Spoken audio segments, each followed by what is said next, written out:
महादेव। तो आज हम हैं श्री केदारनाथ धाम में, देख सकते हैं केदारनाथ जी के दर्शन कर लीजिए। तो सबसे पहले हम बात करते हैं केदारनाथ अगर आपने आना है तो यहाँ आने के लिए कैसे पहुँच सकते हैं, क्या कन्वेंस से आने के लिए पहुँचने के क्या तरीके हैं, दर्शन करने का क्या प्रोसीजर है, कितना टाइम लगता है और रहने की क्या व्यवस्थाएँ हैं, तो इन सब के बारे में हम डिटेल में बात करेंगे। अगर उससे पहले अगर आपने अभी तक चैनल सब्सक्राइब नहीं किया तो चैनल को सब्सक्राइब कर लें और फिर हम वीडियो को आगे बढ़ाते हैं। तो केदारनाथ धाम जो है वो रुद्रप्रयाग डिस्ट्रिक्ट में गौरीकुंड के पास लोकेटेड है। सोनप्रयाग तक आप अपनी गाड़ी में आ सकते हैं। सोनप्रयाग से गाड़ी पार्क करके आपको गौरीकुंड तक सेंट्रल सर्विस या टैक्सी में आना पड़ेगा। उसके बाद वहाँ से जो टैक्सी चलती है वो आपको गौरीकुंड छोड़ेंगी, जिसका चार्ज 50 रुपये है। गौरीकुंड से आपको 16 किलोमीटर की ट्रैकिंग कर सकते हैं, खच्चर ले सकते हैं, या फिर उससे पहले फाटा वगैरह में आपका वो है हेलीकॉप्टर सर्विसेज है वो ले सकते हैं, और पालकी सर्विसेज भी है वो भी ले सकते हैं। तो 16 किलोमीटर जैसे हम 16 किलोमीटर की ट्रैक करके गौरीकुंड से यहाँ पे आए हैं, और 16 किलोमीटर ट्रैक करने के बाद हम यहाँ पे सुबह 9 बजे हम चले थे गौरीकुंड से। 8 बजे सोनप्रयाग से और 9 बजे गौरीकुंड से स्टार्ट किया था हमने अपना यात्रा, और 9 बजे गौरीकुंड से यात्रा स्टार्ट करी थी और हमें यहाँ पहुँचते 7 बज गए थे। 7 बजे हम केदारनाथ धाम में पहुँचे थे। उस टाइम पे आरती का टाइम हो रखा था और हमें रूम भी लेना था, तो हमने यहाँ पे मंदिर के पास में ही रूम लिया, और रूम लेके आज सुबह हमने यहाँ पे दर्शन किए हैं। सुबह 5:45 बजे 5:30 बजे लाइन में लगे और 7:30 बजे हम दर्शन करके निकले हैं। उस टाइम इतना रश नहीं था और दर्शन खुले हुए हैं। तो आप भी जब भी कभी आएँ तो एक तो भीड़ भाड़ वाले टाइम में ना आएँ, जैसे 2 महीने पहले इतना ज़्यादा रश था, अभी इतना रश नहीं है। और मौसम आप देख ही रहे हैं, बिल्कुल क्लाउडी बदल हो रखा है वेदर पूरा, कुछ दिख नहीं रहा दूर दूर तक। क्या है, पीछे पीक सुबह दिख रही थी, स्नो पीक दिख रही थी, अभी वो भी नहीं दिख रही। तो दर्शन करने के बाद हम यहाँ से गए हैं भैरव मंदिर के लिए, और फिर भीमशिला और पीछे शंकराचार्य जी की मंदिर के बैक साइड में मूर्ति है, वहाँ पे दर्शन किए हैं, और फिर अब हम यहाँ से वापसी जा रहे हैं। तो यहाँ पे हम बात कर लेते हैं रहने का क्या हिसाब किताब है। केदारनाथ धाम में वैसे बहुत सारे गेस्ट हाउस धर्मशालाएँ वगैरह हैं, पर यहाँ पे मंदिर के पास में जो है उनके चार्जेस बहुत ज़्यादा हैं। 1000-1500 तो आपको बहुत मुश्किल से ही मिलेंगी अगर बार्गेन कर लेते हैं तो, या अर्ली मॉर्निंग आ जाते हैं तब मिलती है। 1000-1500 से 2500, 3000, 3500 ऐसे ही रूम, कुछ खास नहीं है। या फिर आप थोड़ा पीछे कॉटेज टाइप बने हैं जिनके 6-6 हज़ार रुपये भी चार्जेज़ हैं।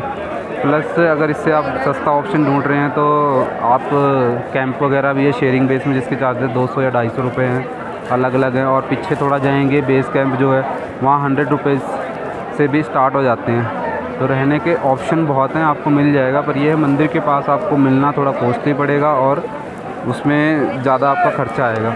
उसके बाद हम बात कर लेते हैं यहाँ आने का सबसे बढ़िया टाइम क्या है। मंदिर आपको पता है, केदारनाथ धाम जो मंदिर है वो 6 महीने के लिए पूरे साल में खुलता है, और ये शिवरात्रि के दिन पंडितों द्वारा डिसाइड करते हैं कि अक्षय तृतीया जो मई या जून महीने में आती है उस टाइम पे इसके कपाट खुलते हैं, और 6 महीने तक तो इसके कपाट खुले रहते हैं। दिवाली के 2 दिन बाद ये इसके कपाट बंद होते हैं, और 6 महीने के लिए कोई यहाँ दर्शन नहीं होते, ये सारा बंद रहता है मंदिर। तो इसका बेस्ट टाइम आप मई जून तक आप 2 महीने वो है। जुलाई और अगस्त अवॉइड करना पड़ता है क्योंकि उस टाइम रेनी सीज़न होता है, और जो एरिया है वो बहुत ज़्यादा लैंडस्लाइड वगैरह होती है, तो उस चीज़ का खतरा रहता है। हालांकि अभी हम अगस्त मंथ में ही आए हैं, पर बीच बीच में थी, पर ठीक है अभी। तो ये है कि उस टाइम आप अवॉइड कर सकते हैं। और जो लेटर ऑफ रहता है सितंबर और अक्टूबर का मंथ, वो सबसे बेस्ट टाइम रहता है। उस टाइम पे भी रश भी कम रहता है और दर्शन भी खुले हो जाते हैं। तो आप मतलब 4 महीने होते हैं जिनमें आप दर्शन कर सकते हैं, और 2 महीने में आप ये आपके ऊपर है दर्शन करना चाहते हैं नहीं। उसके बाद हम बात कर लेते हैं यहाँ पे पहुँचने का। यहाँ पे पहुँचने अगर आप अपनी गाड़ी लेके आ रहे हैं, पूरा सोनप्रयाग तक गाड़ी आती है, और अगर आप कैब वगैरह या बस में आ रहे हैं तो आप हरिद्वार या ऋषिकेश आ सकते हैं। वहाँ से नियरेस्ट रेलवे स्टेशन आपको वही पड़ेगा, और एयरपोर्ट भी नियरेस्ट जो पड़ेगा वो देहरादून में है, जोली ग्रांट एयरपोर्ट। और उसके बाद वहाँ से आपको कैब, बस, अलग अलग सर्विसेज हैं, उससे आप सोनप्रयाग तक आ सकते हैं, और सोनप्रयाग से आप स्टे कर सकते हैं। और गौरीकुंड भी जो है, गौरीकुंड भी स्टे कर सकते हैं। सोनप्रयाग में कम ऑप्शन है, बट वहाँ पे भी आप स्टे कर सकते हैं। अगले दिन वहाँ से आप कैब लेके गौरीकुंड आके यात्रा अपनी शुरू कर सकते हैं, या फिर हेलीकॉप्टर से अपनी यात्रा शुरू कर सकते हैं। ना धाम में बारिश हो गई है और जिसकी वजह से कपड़े सारे गिले हो रहे हैं और हमने केदारनाथ धाम में दर्शन करके वापस जा रहे हैं। अभी 11 बजे निकले हैं यहाँ से करके हम वापस आ गए हैं सोनप्रयाग। कल हमने सुबह 8 बजे ट्रैक स्टार्ट किया था सोनप्रयाग से, 5 किलोमीटर तक गाड़ी जाती है। उसके बाद हमने 9 बजे को गौरीकुंड से ट्रैक स्टार्ट किया था और रात को पहुँचे हम 7 बजे करीब, और नाइट में वहाँ स्टे किया मंदिर के पास। और फिर उसके बाद सुबह उठ के हमने दर्शन किया है। सुबह जो दर्शन करने में हमें टाइम लगा है वो करीब 1.25-1.5 घंटे के करीब लगा है। 5:45 बजे करीब गए थे, लाइन में लगे थे और 7:30 बजे हमें दर्शन हो गए। उसके बाद काफ़ी रश हो गया था। अर्ली मॉर्निंग अगर आप जा रहे हैं तो अर्ली मॉर्निंग सबसे बेस्ट रहता है, कम टाइम लगता है। भीड़ बहुत ज़्यादा नहीं थी पर थी, कम भी नहीं थी। उसके बाद हमने वहाँ से भैरव जो मंदिर है वहाँ पे गए, वहाँ दर्शन किया। फिर शंकराचार्य की मूर्ति वहाँ पे। फिर उसके बाद मौसम एकदम से सडन चेंज हो गया था, पूरा बदल और बारिश होने लगी थी, जिसकी वजह से हम और भी जगह जैसे चौराबाड़ी लेक है, ग्लेशियर है, प्लस एक बासुकी ताल काफ़ी फेमस ट्रैक है, वहाँ जाना था। पर मौसम ख़राब होने की वजह से हम वहाँ गए नहीं। और फिर वहाँ से हम वापसी 11 बजे निकले हैं केदारनाथ मंदिर से, और हम गौरीकुंड पहुँचे हैं 5:15 बजे करीब, और अभी 5:30 हो रहे हैं और हम सोनप्रयाग पहुँच गए हैं। सोनप्रयाग में हमारा पहले प्लान था हम जोशीमठ वाली साइड जाने का, जितना जा सकते हैं, पर अभी टाइम बहुत ज़्यादा लग गया हमें आने में, क्योंकि मौसम ख़राब था, बहुत ज़्यादा बारिश हो रही थी और कपड़े भीग गए थे, जिसकी वजह से अभी आज भी हम यहीं स्टे कर रहे हैं सोनप्रयाग में। देखते हैं जो परसों होटल लिया था अगर वही मिल जाता है तो वही ले लेंगे, नहीं तो फिर कोई और देखते हैं। गाड़ी हमारी पार्किंग में खड़ी है जो कि हम कल लेके निकलेंगे। तो फ़िलहाल अगर मैं बात करूं ओवरऑल एक्सपीरियंस की, तो ट्रैक लंबा है काफ़ी ज़्यादा, 16 किलोमीटर पैदल ट्रैक है। 1 किलोमीटर आपको पहले गाड़ी उतारेगी, 17-18 किलोमीटर के करीब हो जाता है ट्रैकिंग आपकी, वन साइडेड, और पूरी चढ़ाई है। कहीं रास्ता ऐसा नहीं है कि डाउन अप पे, बीच में 1-2 जगह आते हैं, वो भी बहुत छोटे छोटे पैच से हैं। रास्ता पक्का बना हुआ है, व्यू बहुत अच्छे हैं, ऑसम व्यू हैं।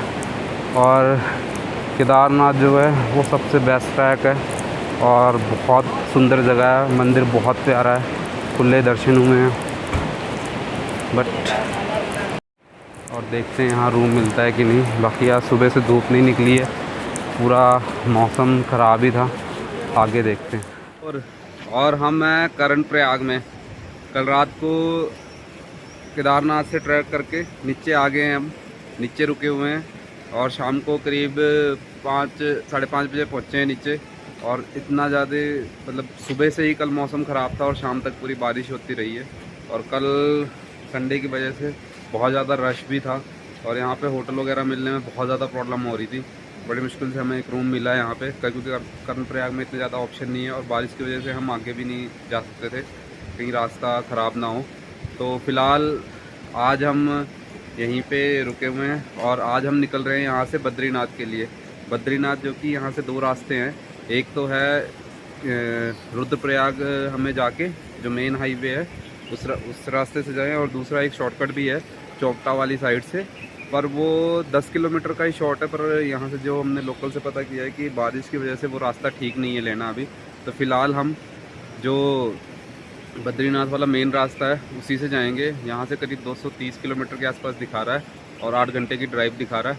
अभी यहाँ से सुबह के 9 बज रहे हैं और 9:30 बज रहे हैं, और यहाँ से हम अभी निकल के ब्रेकफास्ट करके फिर निकलते हैं। देखते हैं फिर आगे की अपडेट आपको देते हैं। बाकी मैं आपको सराउंडिंग का मौसम दिखाता हूँ, कितना शानदार और प्लेजेंट मौसम हो रखा है, कितना प्यारा ग्रीन व्यू, मतलब बहुत ही सराउंडिंग का व्यू है अच्छा। और ये आप टॉप पे देख सकते हैं कर्णप्रयाग की मल्टी लेवल पार्किंग, और ये नीचे बस स्टैंड है और ये हमारा रूम है। मैं रूम की फ़ोटो दिखाता हूँ। इसके हमें कल चार्जेस जो पड़े हैं 1500 पड़े हैं। ये रूम है। हेलो गाइस, ये मोंटी है जिनका एक चैनल है रैंडम क्लिक्स, उसको लाइक एंड सब्सक्राइब करें। नहीं है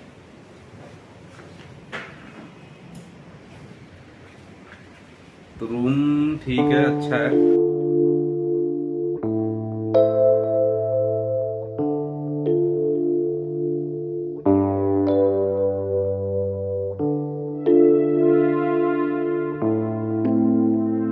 तो आज की वीडियो हम यहीं ख़त्म करते हैं। चैनल को सब्सक्राइब, लाइक, शेयर ज़रूर करें वीडियो को, और वीडियो कैसी लगे आप कमेंट करके ज़रूर बताएं।